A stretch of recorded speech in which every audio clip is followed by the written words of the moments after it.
En el siglo III, con los bárbaros acechando, usurpadores en las fronteras y rebeldes en la misma Roma, el emperador Aureliano recurrió al dios de los soldados y consiguió unificar y restaurar el desmembrado Imperio Romano. Pero fue asesinado antes de que sus esfuerzos pudieran dar resultados, dejando otra vez a la nación expuesta al peligro. En los consternados días del Imperio Romano, muchos gobernantes compitieron por el poder. En medio del caos surgiría un hombre que eliminó a sus rivales y unificaría el imperio bajo un nuevo dios, Constantino, que no se detendría ante nada para salvar a una agonizante Roma.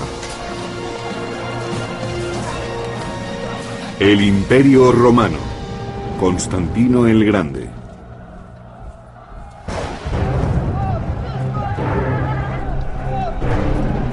La Roma del siglo III estaba sacudida por conflictos internos e invasiones de los bárbaros.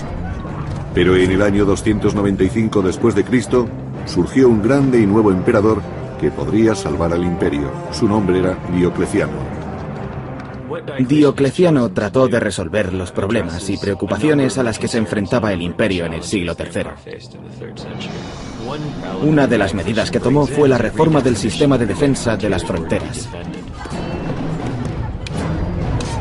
El emperador Diocleciano creó un ejército imperial móvil siempre dispuesto a reforzar las vulnerables fronteras.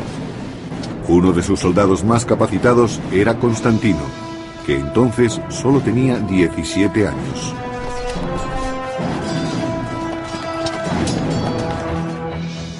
Era un soldado muy distinguido, lo que significa que era muy valiente en el combate y que realizaba toda clase de acciones atrevidas. Aquellos primeros signos de grandeza de Constantino no escaparon a la atención de Diocleciano, que mantuvo cerca de sí al joven soldado con la intención de prepararlo para ocupar un puesto importante en el imperio.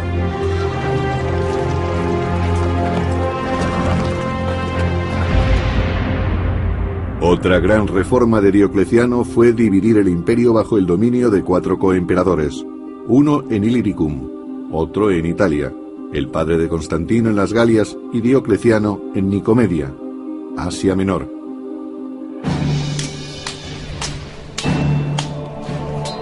Diocleciano sabía que era muy fácil que los coemperadores se volvieran contra él. Para impedirlo, retuvo en su corte a sus hijos, incluyendo a Constantino, para que recibieran una formación militar especial bajo su atenta supervisión. Constantino fue enviado a la corte de Diocleciano, donde recibió la educación propia de la clase alta, literatura, filosofía. Estudió griego, que no todo el mundo lo aprendía, pero lo más importante es que recibió una educación militar. Pero la vida de Constantino en la corte era de todo menos cómoda. Para ser emperador y hacer de padre, Diocleciano gobernaba con mano de hierro. Con el tiempo empezó a gobernar con edictos que cada vez eran más instructivos hasta llegar al extremo. En ellos le decía al pueblo lo que debía de hacer para ser mejores ciudadanos y cosas de ese tipo.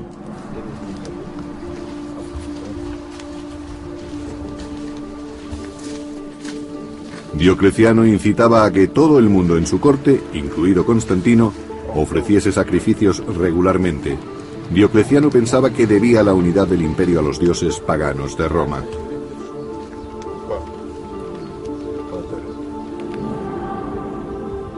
Pero otra religión estaba captando muchos adeptos, haciendo que peligraran los planes de Diocleciano. Los fieles de aquella fe adoraban a Jesucristo, el Hijo de un nuevo Dios. La Iglesia había crecido, no solo numéricamente, sino que tenía grandes riquezas y poseía amplios edificios. Era una institución muy próspera dentro del Imperio Romano. Una institución que Diocleciano veía como una amenaza para Roma. Creía firmemente que la salud del Estado y de Roma estaban ligadas a la religión romana, y que los cristianos representaban una fuerte amenaza contra ella. Los cristianos, que habían sido tolerados durante casi 40 años, formaban ahora un alto porcentaje de la población de las grandes ciudades. Era sabido que había cristianos tanto en el ejército como en la corte imperial.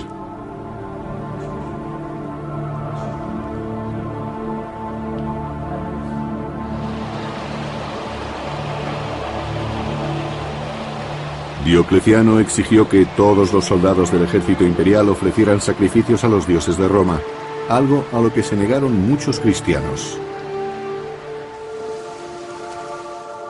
Diocleciano creía que todo lo que se opusiera al culto de los dioses protectores de Roma era una auténtica amenaza para el Estado,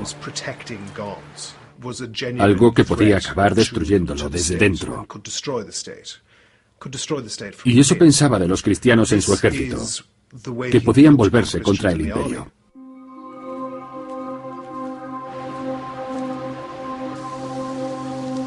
El castigo por desoír el edicto del emperador era la muerte, un acto brutal que Constantino, siendo soldado del ejército del emperador, estaba obligado a presenciar. Constantino empezó a preocuparse por el miedo y la discordia originados por las reformas de Diocleciano, una discordia que pronto se extendería fuera del ejército.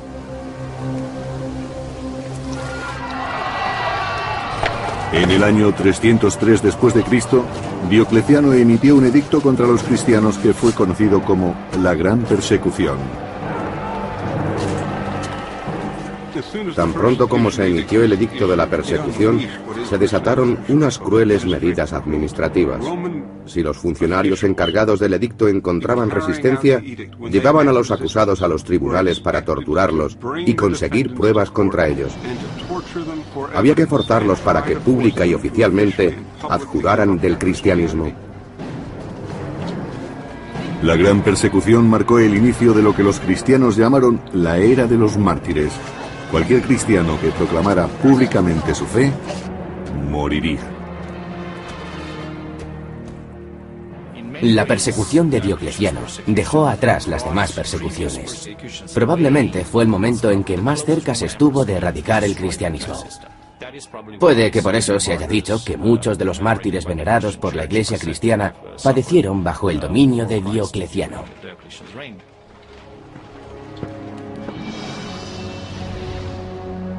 A pesar de sus diferencias acerca de las persecuciones, Constantino debía tener buen trato con el hombre que tenía su futuro en sus manos. Pero cuando Diocleciano cayó repentinamente enfermo y se vio forzado a retirarse, Constantino se quedó sorprendido al conocer que no iba a participar en el plan de sucesión. Diocleciano pareció comprender que Constantino representaba una amenaza, aunque hubiera participado en las campañas con él y se hubiera portado razonablemente bien en los combates. Se dice que hacia el final de su vida, Diocleciano tenía prisionero a Constantino en su corte para impedir que se reuniera con su padre y se relacionara con su ejército. Pero ahora, sin nada que lo retuviera en Oriente, Constantino decidió tomar las riendas de su destino y escapar del dominio de Diocleciano. Constantino partió de Nicomedia para ir a Boulogne, en las Galias, para reunirse allí con su padre, que gobernaba en Hispania, Galia y Britania. El padre de Constantino, el emperador Constancio, era ya muy viejo y no se encontraba bien. Además, estaba preocupado por la larga ausencia de su hijo. Pero en el año 305 después de Cristo, Constantino se reuniría finalmente con él, con un hombre por el que sentiría mucha más afinidad de la que jamás sintió por Diocleciano. Por lo que sabemos de la actuación de Constancio en Occidente, era una persona mucho más tolerante que Diocleciano, y desde luego sabía cómo ignorar algunas de las órdenes que había recibido por su parte.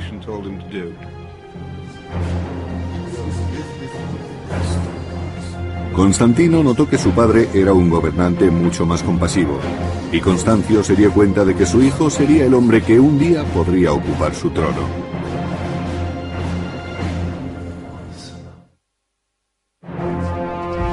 Cuando Diocleciano se retiró en el año 305 después de Cristo, Constantino pudo escapar de su rígido control y encontrarse en Occidente con su anciano padre Constancio. Constancio, uno de los 4 coemperadores de Roma, gobernaba Hispania, Galia y Britania, ahora amenazadas por los bárbaros pictos. En el año 305 después de Cristo, él y Constantino partieron de Boulogne para sofocar una rebelión en Britania. Los pictos eran una feroz tribu que vivía en la actual Escocia y atacaban desde hacía tiempo la Britania romana. Su sangrienta forma de combatir representaba una seria amenaza para Constantino y su padre. Esos vecinos bárbaros del siglo IV estaban mucho mejor organizados de lo que habían estado en generaciones anteriores. En Europa los ejércitos romanos tuvieron que mantener campañas mucho más difíciles que las de sus antecesores. Para empeorar las cosas, la salud del emperador Constantino decaía rápidamente. Que un emperador enfermo fuera a combatir, como cuando fue con su hijo a luchar contra los pictos, es otra muestra más de lo seria que era la matanza.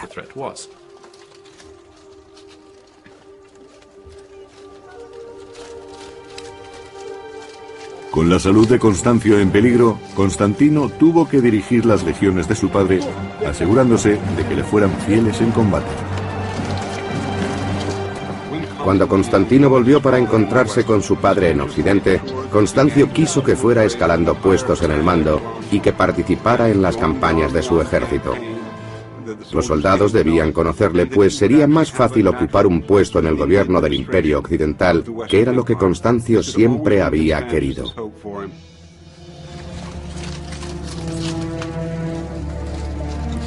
Con su destreza militar, Constantino se ganó la lealtad del ejército, pero la victoria no pudo salvar la vida de su padre.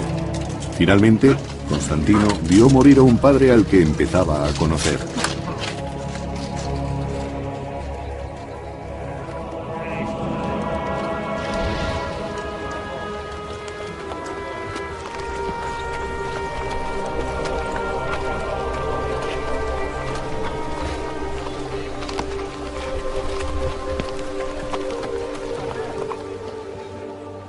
Cuando murió su padre, el ejército proclamó emperador a Constantino. En cierto sentido era natural. Los soldados conocían bien a su padre y le habían sido fieles. Ahora conocían también a su hijo Constantino y sabían hasta dónde podían llegar con él. En un imperio donde la muerte de un gobernante conducía con frecuencia a violentos golpes de Estado, el acceso al trono de Constantino fue tranquilo e incruento.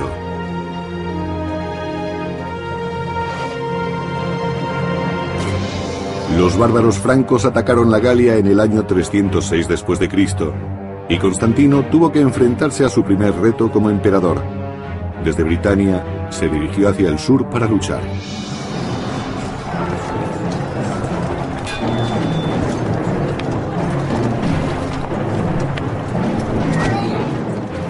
Los francos vieron, con la muerte de Constancio, la oportunidad de aprovecharse de Constantino. Pero este demostró tener una gran capacidad como dirigente y los derrotó en la primera incursión. Constantino, ahora emperador, no perdió tiempo para demostrar su valía. Se suponía que el emperador debía estar personalmente al frente del ejército y también se esperaba de él que ejerciera el mando en primera fila. Parece que Constantino era un militar de una gran capacidad. Con frecuencia dirigía las cargas de caballería en los combates y era un táctico muy capaz. También era inteligente y sabía que para ejercer el mando tenía que ganarse la confianza de su gente. Y los caudillos francos capturados le ofrecieron la oportunidad perfecta para conseguirla.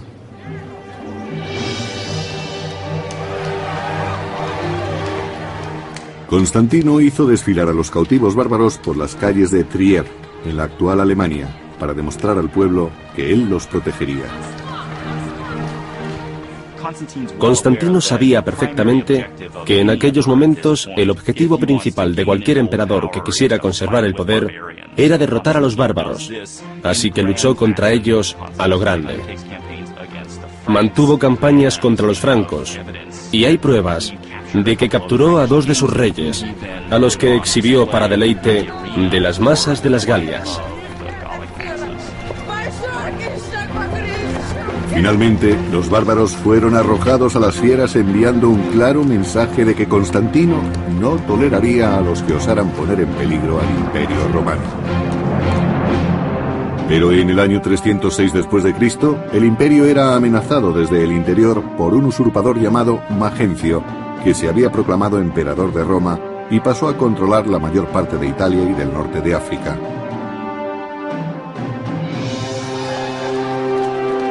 El usurpador, Magencio, ganó apoyos prometiendo recortar los impuestos y dar trigo gratis al pueblo de Roma. Como Constantino, era hijo de un coemperador anterior. Constantino fue proclamado emperador por sus legiones en julio del año 306. Magencio permaneció en Roma y donde decía, sí, le han hecho emperador, yo lo seré también. Y a finales del año 306 fue proclamado emperador también. Pero a diferencia de Constantino, la reivindicación de Magencio no era legítima. Magencio había derrotado, encarcelado y finalmente asesinado al legítimo coemperador de Italia. Muy pronto las gentes de Roma se dieron cuenta de que sus promesas no eran más que mentiras.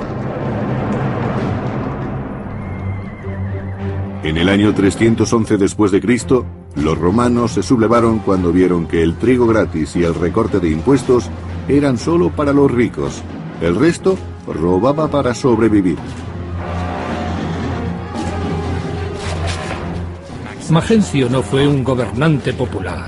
Era despiadado, sofocaba las revueltas con demasiada sangre. Circulaban rumores de que seducía a las hijas de los senadores. Había problemas con el suministro de trigo e imponía impuestos a gente que no los había tenido antes. El desesperado levantamiento de las clases oprimidas de Roma ofreció una gran oportunidad a Constantino.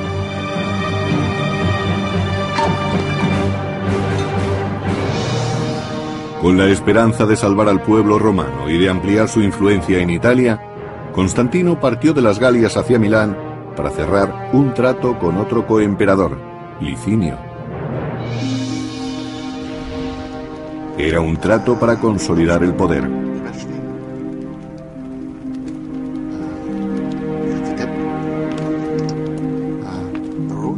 Para sellar su alianza, Licinio se casaría con la hermanastra de Constantino.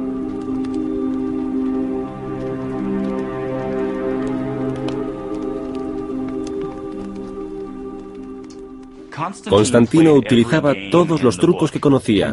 Era una persona extraordinariamente ambiciosa, y no existía ningún camino hacia el poder que él dejara de explorar. Eso significa que durante su juventud estaba dispuesto a recurrir a cualquier cosa con tal de seguir aumentando su poder. Juntos, Licinio y Constantino engañaron a sus coemperadores en Oriente, haciéndoles creer que solo trataban de deponer a Magencio. Constantino quería aprovechar la situación para difundir por Roma que Magencio era un usurpador y un emperador ilegítimo. Él y sus seguidores se justificaron contra Magencio diciendo que había que deponer al tirano que se había instalado en la ciudad más importante del imperio. Pero en cuanto Roma estuviera asegurada, Constantino y Licinio se repartirían todo el imperio.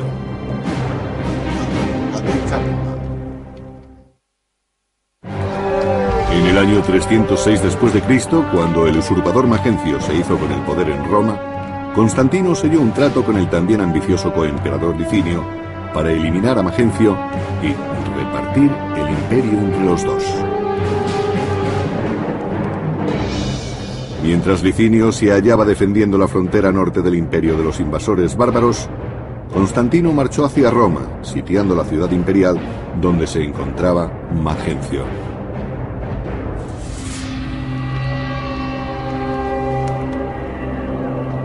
Tras las murallas de Roma, Magencio, pagano devoto, basaba su estrategia en la lectura de entrañas que hacía su sacerdote.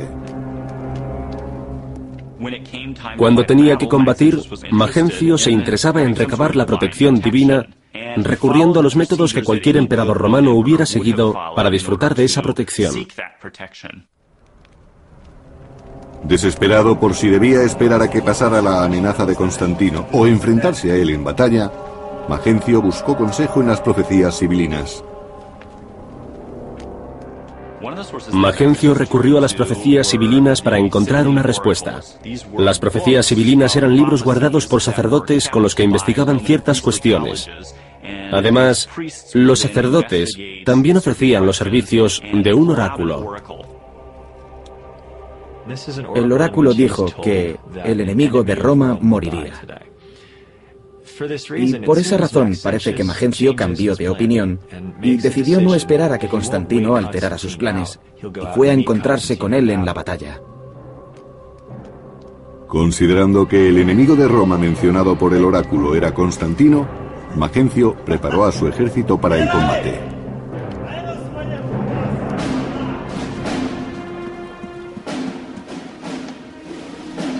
Mientras tanto, a las afueras de Roma, Constantino se preparaba para el encuentro con Magencio. Constantino estaba inquieto, pues sabía que sus legiones eran inferiores numéricamente.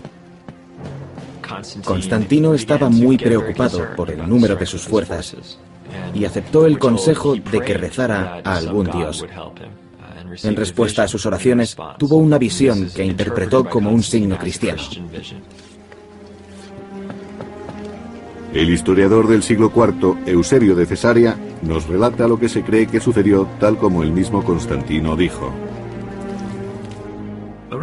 Alrededor del mediodía, cuando empezaba a declinar el día, vio en los cielos ante él el signo de una cruz luminosa. Dijo que estaba por encima del sol y que tenía una inscripción: con este signo vencerás. Según dijo, vio un símbolo que parecía una cruz con una especie de letra P superpuesta. Eran las dos primeras letras en griego del vocablo Cristo, Ki y Ro. Según algunas fuentes, también oyó una voz que le decía: con este signo vencerás.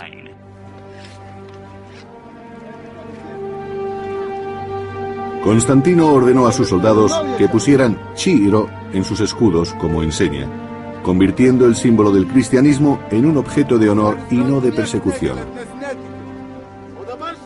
Constantino adoptó un nuevo dios, o un dios que antes había sido rechazado y que ahora pasaba a ser un símbolo de poder divino y de victoria. Aceptando el dios de los cristianos, el dios que había sido perseguido por anteriores emperadores, Constantino revolucionó las creencias. Con su conversión, Constantino transformó la inminente batalla contra el pagano Magencio en una prueba entre religiones. Constantino se encontró con Magencio en el puente Milvio, sobre el río Tíber. Era el único obstáculo entre él y su camino hacia Roma.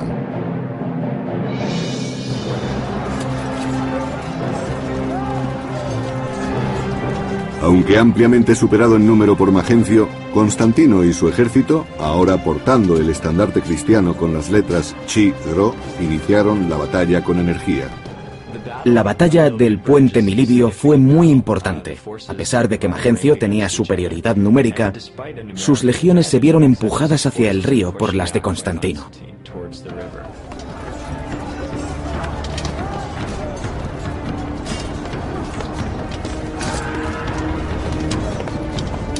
En las orillas del Tíber quedó sellada la suerte de Magencio. Constantino obligó a Magencio a aceptar el combate con el río Tíber a sus espaldas. Su posición era muy mala y cuando Constantino presionó, las legiones de Magencio se desmoronaron. Sin otra alternativa, Magencio huyó con sus soldados tratando de cruzar el Tíber a nado para llegar a Roma.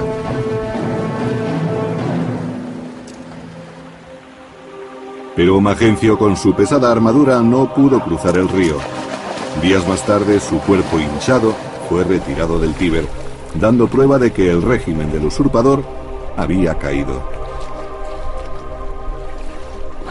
Constantino ganó una importante batalla en el puente Milivio y eliminó a Magencio, y lo que es más importante, consiguió el control de medio imperio, incluyendo la rica provincia de Italia.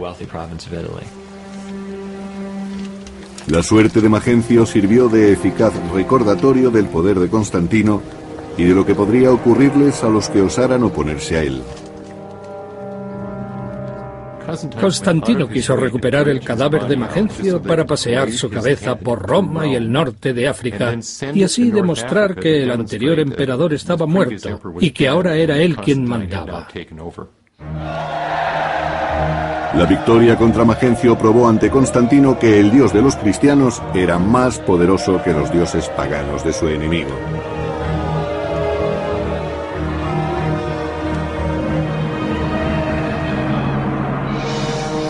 Con la derrota de Magencio, todo el imperio occidental pasó a manos de Constantino, y tal y como acordaron, dejó Oriente para Licinio.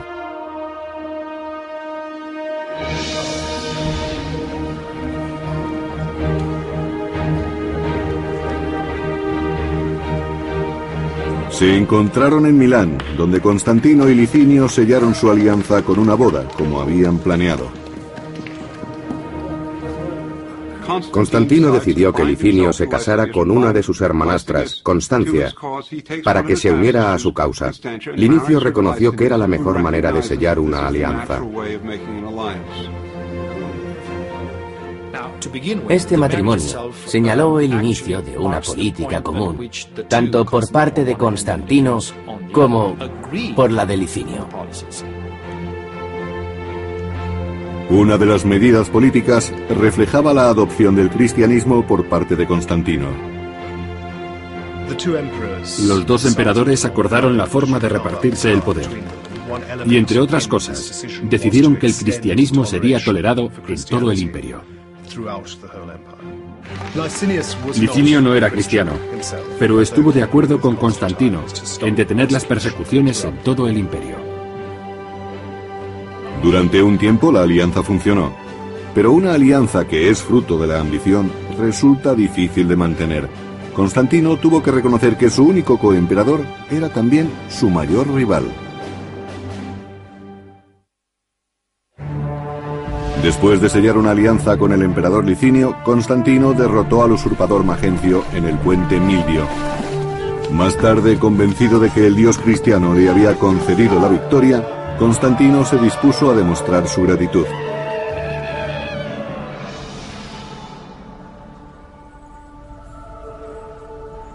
Por primera vez en 10 años, los cristianos del imperio pudieron realizar sus cultos en libertad y por primera vez su fe sería compartida con el emperador.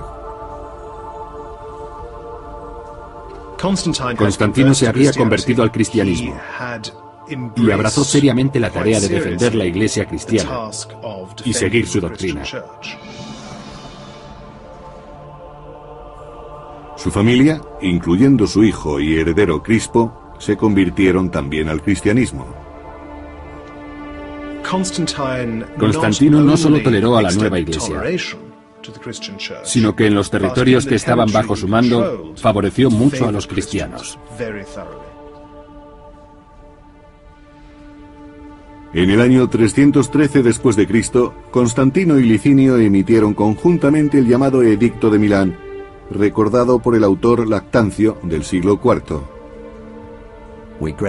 Garantizamos libertad a los cristianos y a todo el pueblo para que elijan la religión que deseen, para que sea cual fuere la divinidad que se encuentra en los cielos, permanezca apaciguada y sea favorable a nosotros y a los que están bajo nuestro gobierno.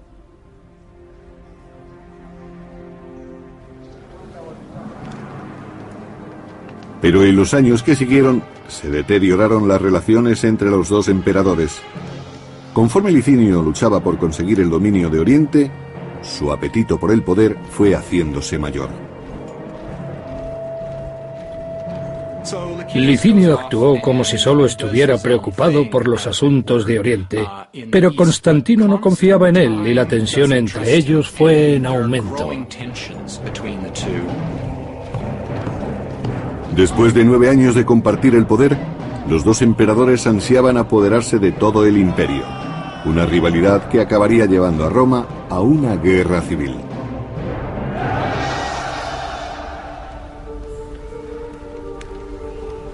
En Oriente, los cristianos cargaron muy pronto con el peso del creciente conflicto. Al apoyar al emperador cristiano Constantino, se convirtieron en la mayor amenaza para Licinio, y por ello tuvieron que pagar un alto precio.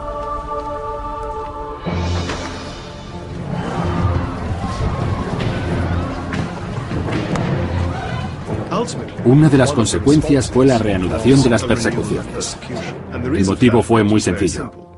Constantino defendía a los cristianos, y por tanto era posible que los cristianos de Licinio se convirtieran en una quinta columna, el enemigo dentro de casa. Por eso decidió perseguirlos.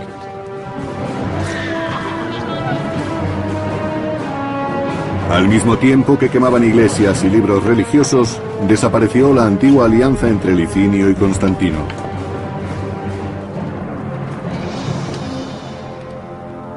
Para Constantino, ahora un maduro gobernante de mediana edad, la persecución de los cristianos era la excusa que necesitaba para atacar a Licinio. Rápidamente ordenó que sus legiones marcharan contra su rival de Oriente. Constantino era un jefe efectivo que solía ir al frente de la caballería para atacar al enemigo por los flancos, y eso es lo que hizo con Licinio. Junto a Constantino iba su prometedor hijo y heredero Crispo, que supo demostrar su valía en el combate. Juntos hicieron retroceder a Licinio hacia el este. Desde Adrianópolis, Constantino y Crispo persiguieron a Licinio hasta Bizancio, y desde allí hasta Crisópolis, donde éste presentó su última línea de resistencia.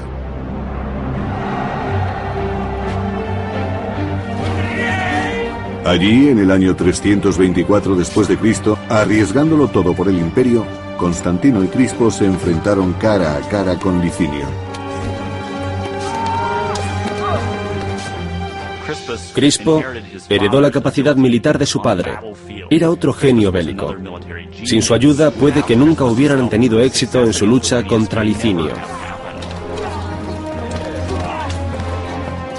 Constantino y Crispo aniquilaron al ejército de Licinio luchando de nuevo bajo el estandarte del dios de los cristianos. Realmente la batalla de Crisópolis terminó antes de empezar. Constantino lanzó sus soldados contra Licinio sin encontrar ninguna resistencia efectiva. Consiguieron victorias fáciles. La confianza que Licinio parecía tener en sí mismo era mínima. Y en la batalla final, la victoria hizo que Constantino quedara como único dirigente de todo el imperio. Según Eusebio, obispo de Cesarea, las regiones orientales se unieron a las occidentales y todo el imperio romano fue agraciado con un único y supremo emperador. Prisionero en Nicomedia, Licinio tuvo que enfrentarse a un castigo brutal. Su único testigo era su amada esposa, la hermanastra de Constantino. Las relaciones que mantuvo con Licinio son muy interesantes. Hay que recordar que Licinio era su cuñado. Su hermanastra pidió clemencia para su marido y durante un tiempo Constantino fue magnánimo con él. Aunque los dos participaron en un banquete, Licinio fue enviado al exilio, donde sería ejecutado. A pesar de los ruegos de Constancia, la ejecución de Licinio llegó pronto y fue sangrienta, dejando claro que Constantino no mostraría clemencia ni siquiera con los miembros de su familia.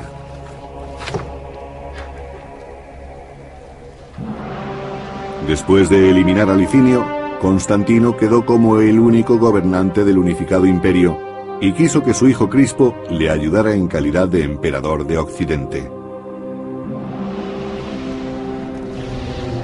Como coemperador, Crispo compartió los planes de su padre de fundar una nueva capital cristiana en Oriente, que estaría situada en Bizancio. Después de que Constantino se hiciera con todo el imperio, quiso fundar una ciudad totalmente nueva que llevaría su nombre, Constantinopla. Escogió un lugar estratégico a mitad de camino entre las fronteras más importantes y deliberadamente quiso que fuera una ciudad que no tuviera nada que ver con predecesoras paganas. Debía ser una ciudad que no tuviera ninguna tradición rival. Una ciudad cristiana. Pero cuando sus mayores sueños comenzaban a dar fruto, surgieron problemas entre las personas más queridas de Constantino, su mujer Fausta y su hijo Crispo. Crispo era hijo de la primera mujer de Constantino.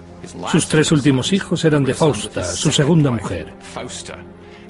No se pudo evitar que hubiera algo de tensión entre las dos familias, especialmente por parte de Fausta, porque ella claramente quería lo mejor para sus hijos. Pero Crispo se interponía en su camino. Celosa de que a Crispo se le hubiera dado el imperio de Occidente, Fausta estaba decidida a asegurar más poder para sus hijos.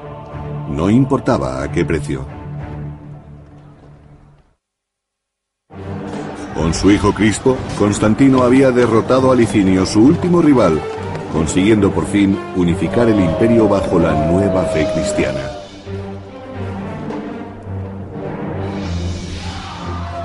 Pero la unificación de Constantino se vio pronto amenazada cuando surgieron diferencias dentro del seno de la Iglesia cristiana.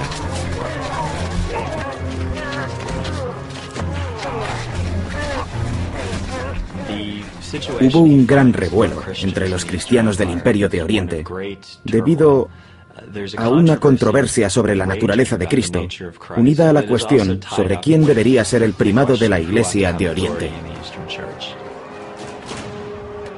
Los obispos rivales incitaban a las gentes a que atacaran a otros cristianos con creencias diferentes. Se generó una violencia desconocida desde los tiempos de la persecución, ahora 20 años atrás. Desesperado, Constantino exigió que los altos cargos de la Iglesia pusieran fin a tan sangrienta controversia. Por eso convocó un concilio con más de 300 obispos que se reunieron en la ciudad de Nicea. Allí les exigió que llegaran a una definición única de las creencias cristianas.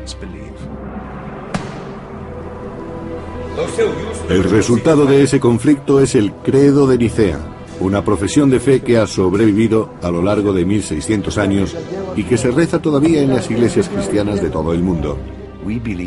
Creo en un solo Dios, Padre Todopoderoso, Creador del cielo y de la tierra, de todo lo visible y lo invisible. Creo en un solo Señor, Jesucristo, único Hijo de Dios. Pero fue una definición de las creencias cristianas, en la que no todos estaban de acuerdo. Y eso creó muchos problemas para el futuro, porque los cristianos de creencias rivales compitieron por el favor imperial durante el resto del siglo. Así, los emperadores tuvieron que desviar su atención de otros asuntos de gobierno para solventar los problemas causados por las diferencias que existían entre los cristianos y sus obispos.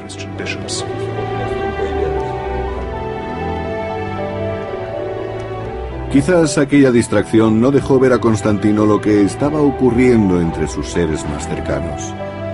En el año 326 después de Cristo, Fausta, la mujer de Constantino, levantó una calumnia contra su hijastro Crispo. Crispo era el hijo mayor de Constantino. Procedía de un matrimonio anterior, por lo tanto no tenía la misma madre que sus hermanos. Existía una rivalidad latente entre Crispo y sus 3 hermanastros, más jóvenes que él. Fausta urdió un complicado y sorprendente plan y afirmó que Crispo había tratado de seducirla. Las cosas no fueron muy bien para Crispo. Fausta ansiaba apartarlo de su camino para que sus hijos legítimos sucedieran sin problemas a Constantino. Constantino no supo ver que era su mujer y no su hijo quien lo había traicionado, y ordenó que Crispo fuera ejecutado.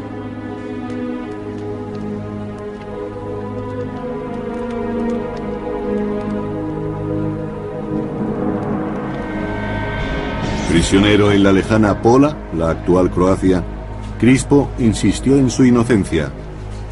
Pero aunque sus protestas cayeron en el vacío, tuvo una persona que abogó por él en la corte de Constantino. Constantino fue persuadido por su propia madre, Helena, de que quizá hubiera sido Fausta la que había urdido aquella pequeña conspiración en contra de su primogénito, diciendo que había sido violada o agredida por Crispo. Fausta quería que prevalecieran los intereses de sus hijos por encima de todo. Constantino había actuado demasiado deprisa, pero se dio cuenta de ello. Fausta pagó su traición con la vida, pero cuando Constantino reaccionó, era ya demasiado tarde para salvar la vida de Crispo. Los guardias ya habían recibido órdenes de ejecutar al heredero. No sabemos con exactitud lo que ocurrió, pero para el Imperio Romano fue un terrible golpe el que Crispo fuera sacrificado en ese momento de su vida. Sobre la conciencia de Constantino cayó una pesada carga. Como una especie de penitencia, Constantino pasó los últimos años de su vida edificando iglesias en Jerusalén, Belén, Constantinopla y Roma. Entre aquellas iglesias hubo una en Roma que fue construida donde se creía que se encontraba la tumba de San Pedro, un lugar de peregrinación que ha perdurado hasta nuestros días. A Constantino se le conoce más por sus iglesias. Eso es a la vez una muestra de su inclinación al cristianismo, así como una manifestación de su fe. Rehusando abandonar su fe a pesar de los enfrentamientos por los que tenía que pasar, Constantino dirigió la construcción de una iglesia dedicada a San Pedro.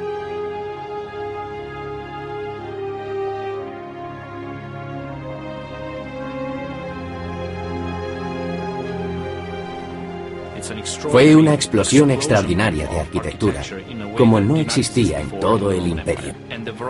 La gran variedad de planos se debe a los muchos arquitectos que participaron en su construcción, y lo que es más probable, por las propias ideas de Constantino, que intervino en casi todos los proyectos.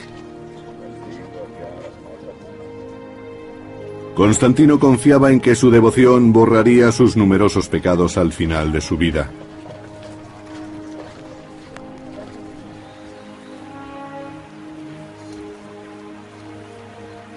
Constantino sabía que la muerte le andaba cerca. Viejo y sintiéndose enfermo, solicitó finalmente el bautismo en el año 337 después de Cristo. Para Constantino era lógico que quisiera retrasar su bautizo, porque los emperadores tenían que hacer trabajos muy sucios. A veces, debido a su cargo, cometían pecados muy graves. Por eso, posponer su bautizo tenía sentido para él. Así, todos los horribles y sucios pecados que había cometido serían perdonados antes de morir. Perseguido por sus pecados, Constantino solo anhelaba morir con la conciencia limpia, purificado por las aguas del bautismo. Hacia el final de sus días, Constantino se convirtió en una especie de visionario que desde que fue bautizado solo quería despojarse de la púrpura imperial para vivir a partir de entonces como clérigo. Antes de morir, Constantino encontró la paz en la fe, según dejó escrito. Sé que he sido bendecido. Ahora soy merecedor de la vida inmortal, pues he recibido la luz divina. Constantino murió en mayo del año 337 después de Cristo, tras haber gobernado durante más de 30 años.